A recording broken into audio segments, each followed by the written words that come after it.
Hello, this is a 2008 KTM 250 XCW. It's for sale. This bike has a few options on it that I've added. It's got an FMF gnarly pipe.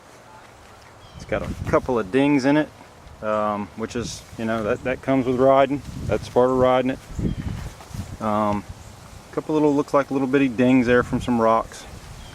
The suspension has always been maintained by Tom Fleming TF Racing suspension. It has different valving in it. As you can see, I am a B rider. I'm not super fast, but pretty decent rider. And so the stock valving has been changed in the forks and in the shock.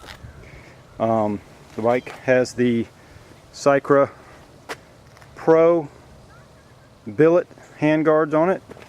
The end of the bars have been tapped, and there is an insert threaded in, and then the outside bolt threads into that insert. Makes it super strong. Let's see what else. It comes with the stock seat, and I also have an Enduro Engineering tall soft seat. It's got an FMF Q Quiet Technology spark arrestor that is probably a couple of months old, not very old. It has KTM's hard part, what they call their mud rotor. It's supposed to be comparable to the Moose solid rotor. You can see it's got a little bit of a wave to it, but it's aftermarket, and it's a KTM hard part. The rims, you can see there's a little bit of paint wore off the edges. When you get vines or sticks that wrapped up in the back end, it tends to rub the paint off. And like I said, this is a 2008. I bought it in 2009 from the original owner.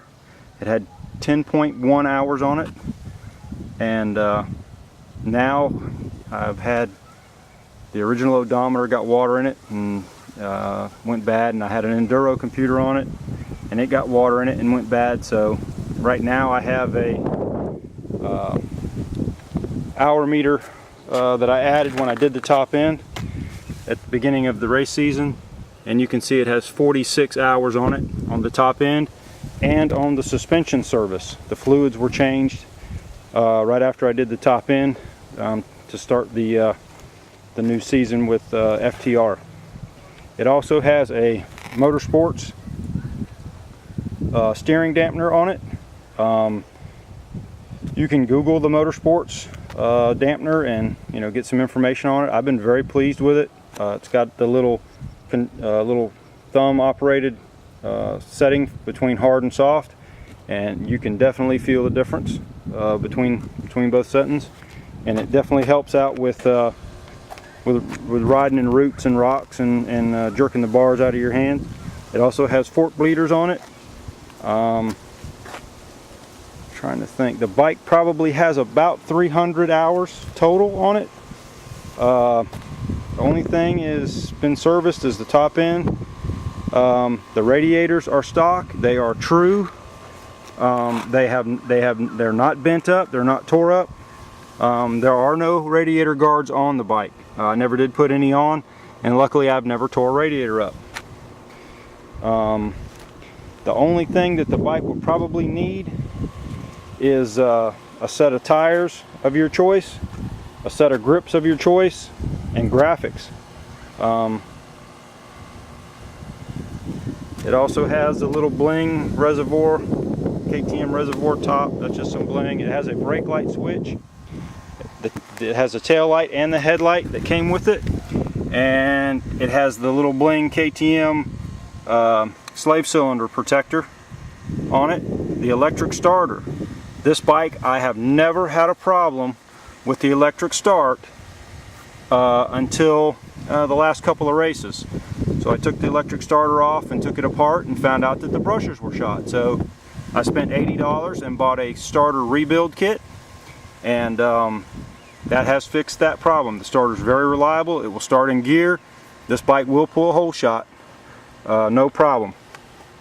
It has the X-Ring Gold chains and sprockets on it that are probably, I don't know, 80 to 90% life left. I also have the stock aluminum KTM 50-tooth sprocket for the rear. And I'm trying to think what else. We can just light it off here.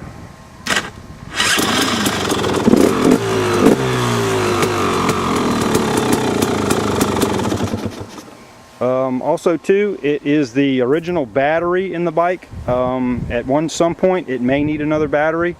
You know, that's up to you. I'm not putting any more money in this bike. It's got a Recluse Z-Start, the original Z-Start clutch in it. It's got the Motorsport dampener. It's got suspension that has been maintained by Tom Fleming. It has the stock springs. I weigh about 175 pounds, give or take, and it works good for my weight. Also, the front and the rear have the tubeless tire system, the tubeless.com. You can Google that and read about those. They're $99 a piece, front and rear. No more flats. I have not had a flat tire in over a year. The last flat tire I had was on the rear, and it had a tube in it. So when I had that flat tire, I just decided to go ahead and go with the tubeless, and it's been very good ever since.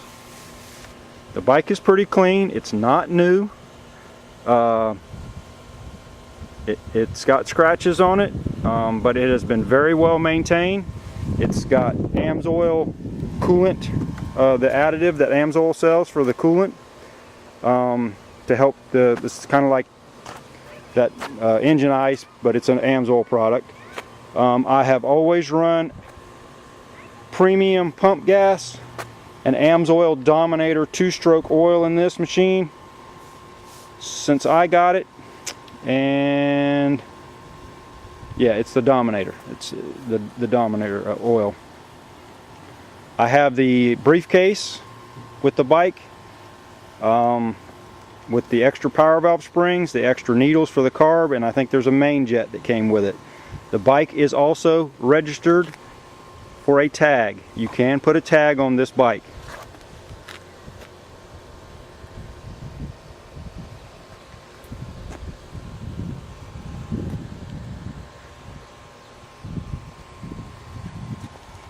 And as far as the electric start goes, I have a buddy of mine that has a 2012 that his electric starter has never been very reliable at all.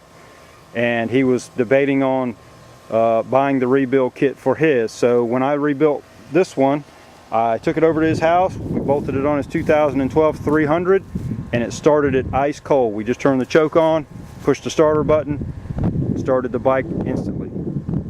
Of course, he has the new lithium battery on there, so there's a little bit more pop to that battery, but it will start the bike cold. It's not a good habit to get into starting the bike cold with the electric starter.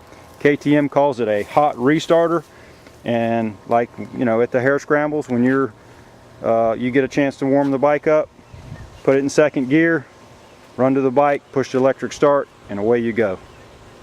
So if you have any questions, my phone number will be connected to the ad. I'm going to post it on FTR and on Craigslist, and hopefully someone will be interested. Thank you very much.